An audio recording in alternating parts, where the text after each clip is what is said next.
one of the most helpful conversations I had in my career was with a policy colleague who said, he was a very candid guy. He said, the problem with you analysts is you only do two things. You tell us why something won't work, and you tell us why why something won't work, and why we've got it wrong, why our entire policy direction is wrong in a more political sense. And he said, you never actually say, this is how we could help you with your agenda. You're always telling us where we're going to fall short in our tracks. And that really struck home to me. And after hearing that, you start to see it in meetings. And I became really conscious of the number of times people would come to me, a policy colleague would come with a solution or a question, and my answer would be, well, this is why you can't do it. So I think if we're thinking about how to get analysis more involved at the center of decision making, part of it is the attitude you take. And I don't mean a rah-rah can-do attitude, but it's partly about understanding the priorities, the needs of the people who are going to be making the decisions, and the role analysis can play, rather than analysis being a stumbling block to decision making. We've got to the point, I think, where decision makers can no longer ignore data or analysis, because it's just not possible for anybody to get to the end of the day without engaging in data in some ways. And one of my main messages for analysts in this space is that we need to see and recognize the power that we have to shape not just the delivery of health services, but actually people's health and the world around us, and the responsibility that comes with to be very mindful about some of the negative impacts the data can have, as well as the opportunities here to really improve people's health. I think in health and social care, we've got a huge opportunity to better use the information that's available to us to make analytical decisions. So at the moment, we have lots and lots of data, probably a lot more data than a lot of other health organisations, national health organisations. So why analysis? It's just really vital that becomes the lifeblood of how we make decisions and how we use those information assets to actually inform different scenarios of how we would like to improve. And I think at the moment it's quite difficult to do that because the information is quite siloed, analysts are quite siloed, and actually part of our journey that we need to go on is how do we link those information assets with the people and the decision makers. So I think we're on a bit of a journey of very much cross-working and bringing together the assets and the analysis with the decision makers. I think in a lot of cases, the analytical functions, say in the NHS, in my experience where I've worked, have been either sat somewhere in performance or, tucked away under finance somewhere. And I think that thinking about the role of analysts in transformation and in changing health services could provide a route for analysts to have a clearer role. The vast majority, it seems to me, even now, of analysts of the analytical workforce are pointed fairly and squarely at assurance.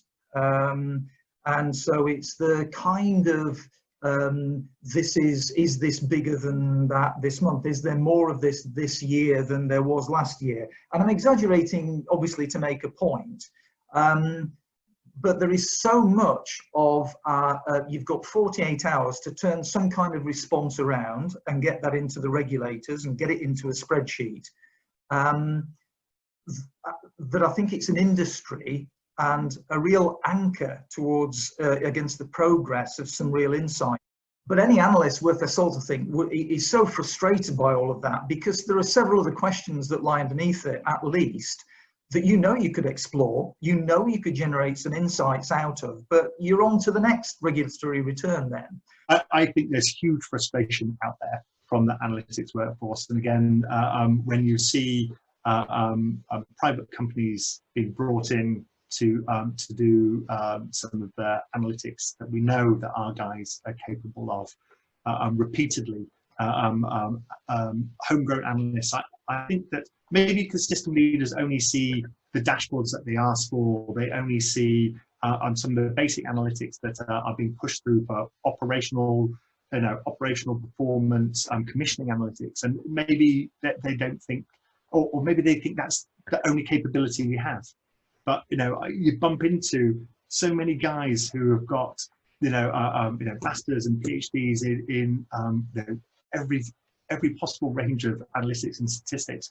Very, very few of them came into the NHS just to do boring dashboards that no one reads, and people forget that we can see who reads the dashboards now because of ClickView, Power BI, Tableau. We know who's looked, for how long, and what they've clicked on. So we don't even have to put up with the expletive deleted nonsense when people say, oh, it was really valuable. No one's looked at the dashboard for the last 3 months. Why am I doing this? I think my take, analysis is often still really siloed within organisations.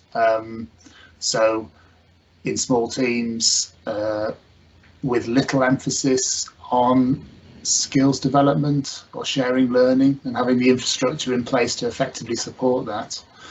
But even where we've seen a corporate approach within organisations, the focus, with an organisational wide intelligence or analytical team is still very much around performance, business reporting, rather than what we see, what we'd like to see, which is providing insight and proactive analysis to inform the day-to-day work and strategic work of an organisation.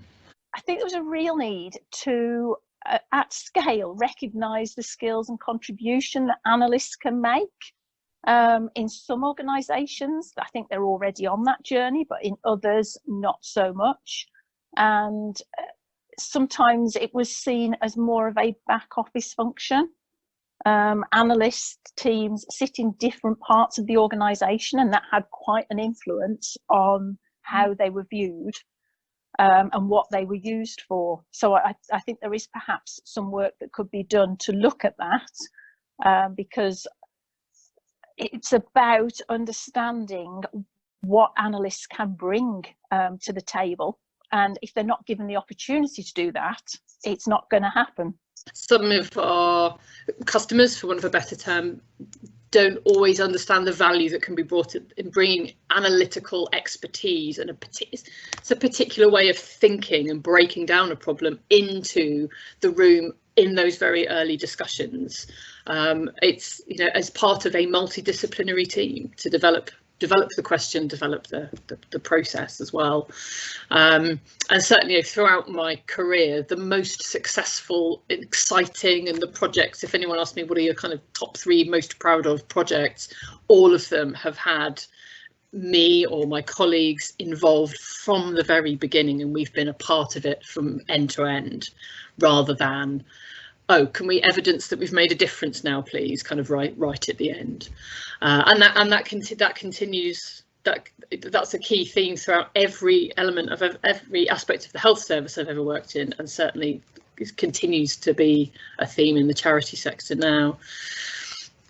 Well, I think the profile analysis has been going up and up and up. So I think on the surface, things are very good. I see a lot of things now where people are really looking for analysis on the ground, and that I think is seen as being part of a central plank of any meeting or any document or any process or that kind of thing. And I think that's in the last 10 years. I think that's changed. I think people have realised, partly because there's more and better data. So I think people have started to realise that there is more to be had. But I think it's also just a cultural change of it's partly, I guess, driven by society. I think society is more data driven generally, isn't it? Because we're more able to deal with the possibilities of data have been increasing. So that's really good, and I really value that. I think the thing that's there are a couple of things that are lacking, though. I think one of them is that kind of this idea that we've sort of maybe skirted around already, that analysis is sort of something you can put in a box and get the answer out. So they bring the wheel the analyst on and say, is this a good idea or a bad idea? And they say it's 17% likely to be a bad idea. They go, oh, marvelous, off you go, and that's the end of it. And I think that links to something we might touch on later, actually, which is that often decision makers don't have a very good background in data and statistics. And so although it's really good that they bring people in and talk to them and ask them the questions, they're not necessarily able to engage with those in the way that they would be, say, if a finance person came in and talked about that. Managers are usually much more able to talk in that way. And I think the other problem, so that's more sort of on the system side. The problem that I would put more on my side of the fence, on the analysis side, is that I think we're still sort of playing catch up in the sense of, over the last kind of 10, 20 years, we've got really good at counting things. I'm always struck by that whenever I go to a meeting, is that we can count things very, very, very, very, very precisely. And that's great, and that's really important. And there's been a lot of work done on that, and it's not easy work, and I don't devalue it in the least. But I think we really need to be careful we don't fall into a trap of feeling like we've catalogued the universe and now we can all just go back to sleep. And actually understanding what those numbers mean is, as I'm not going to say equally or more, it's just as important once you've finished counting everything. And that's, I think, where we haven't been building the skills and we haven't been building that way of working. And I think what we need to do as a community to really take this forward is to know our own power.